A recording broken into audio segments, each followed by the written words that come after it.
Hello, and welcome back to the kitchen. Today we are going to make a meat and potato pie. There are a lot of variations you can do on this. It is a very, once again, economical, budget-friendly, easy to prepare meal.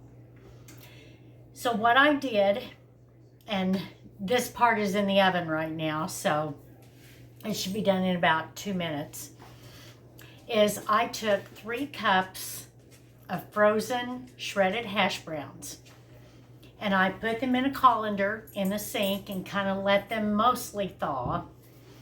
And then I took a paper towel and just squeezed all the excess moisture out of them. Now to those 3 cups of hash browns, I added 3 teaspoons of vegetable oil. Mixed that all up, and then I put it in a pie pan. I just pressed it in along the sides and along the bottom just to make sure I had it all covered with the crust. Now that has been baking for 15 minutes at 425. So we should be ready to pull that out here in about a minute now. So with that, there are so many variations.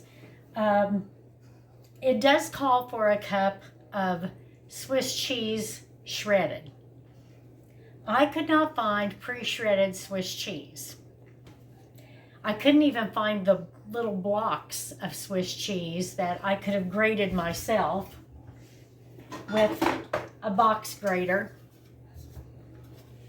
Sometimes I have found that buying the blocks of cheese, especially like at your box stores, is cheaper to buy the block and shred it yourself or grate it yourself. It's a little less expensive and it just tastes fresher to me. It doesn't have whatever coating they put on the shredded cheese sometimes to keep it from clumping together. But in this case, I had to take just slices of Swiss cheese, and then I just put them together in a stack, sliced them into thin strips, and then cut those strips about 3 times so that I got somewhat of a grate on that. Okay, that timer is going off. So I'm going to go ahead and pull the crust out of the oven.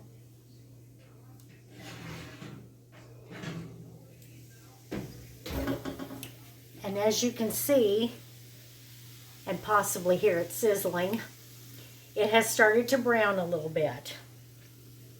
So now to this, I'll try to set it over here so that you can see it a little better maybe. I'm going to have this here.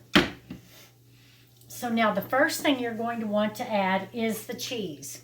Now you could use cheddar, mozzarella, Colby Jack. You can use whatever cheese you want to. But since my choice of meat today with this is ham, I chose to do a Swiss cheese. So you're just going to sprinkle the cheese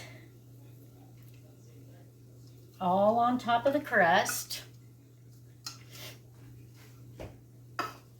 Then, now I had purchased a ham at the store, just one of the small little hams that was already sliced.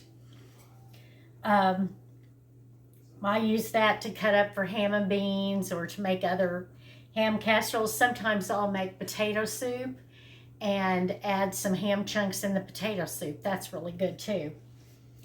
But if you didn't want to use ham, you could certainly use like breakfast sausage, or even like an Italian sausage would be good. You could use chunked up chicken, hamburger, whatever kind of meat you want, and then you can also coordinate what kind of cheese you use according to the meat.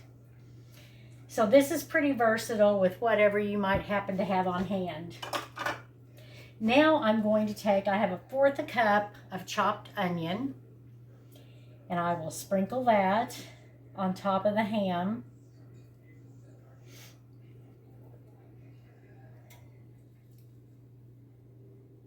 That piece didn't get cut up very well, but I can break that up. All right. Oh, that was my mistake. Excuse me. Okay, so now in a bowl, separate from this, you're going to take 2 eggs. I'm having all kinds of problems here today.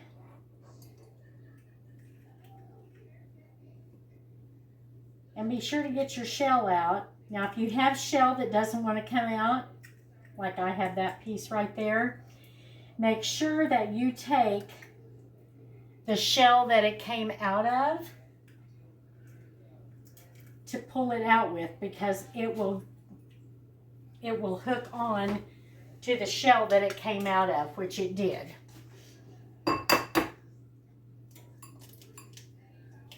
So there's our 2 eggs.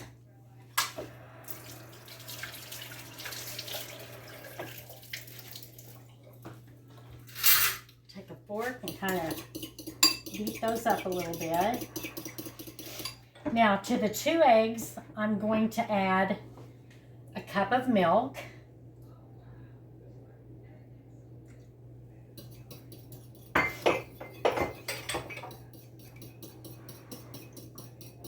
And then I've got a 1/2 teaspoon of salt and 1/8 teaspoon of pepper.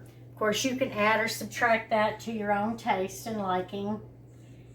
That's just what I'm doing for now. The ham can be pretty salty sometimes, so it may not take as much.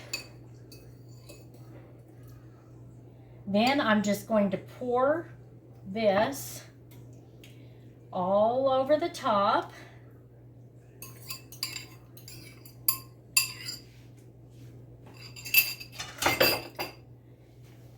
And then on top of that, we're going to sprinkle some parsley. I don't have any fresh parsley, but I do have some dried. So we're just going to sprinkle some parsley over the top.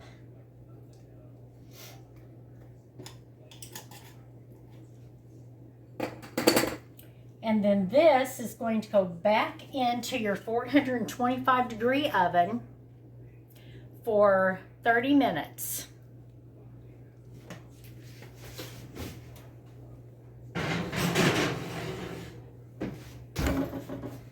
Set my timer. And when the 30 minutes is over, I will come back and show you what the finished pie looks like. And we'll cut out a slice and you can see what that'll look like. See you in a few minutes. Okay, so we are back. It has been 30 minutes and this is what the meat and potato pie looks like. It smells amazing. And I'm going to set it over here on my little cooling rack. My friend Dee got me a set of these. They fit on a stand. It looks like a little tree. They're so cute. And you just push down with that and it becomes your holder for your dish. So we're going to cut into this. I've let it cool for about 5 minutes. And I'm hoping that was long enough so it'll hold together a nice piece to show you what it would look like. I'm just going to cut a small piece for now.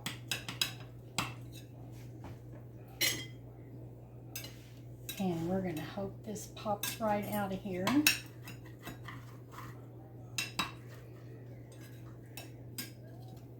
It's not 1 and 2 on the side. There we go.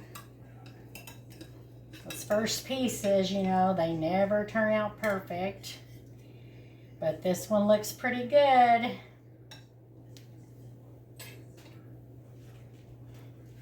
So now you can see what this looks like. You've got your potatoes on the bottom, a little bit of crispy and brown with them, your ham and cheese and eggs. I'll take just a little taste. It's very, very hot.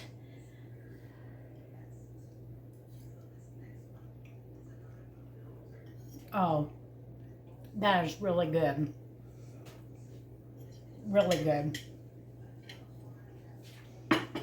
As I said, that would be perfect using sausage and cheddar cheese, doing some Italian sausage and maybe some mozzarella cheese or an Italian blend.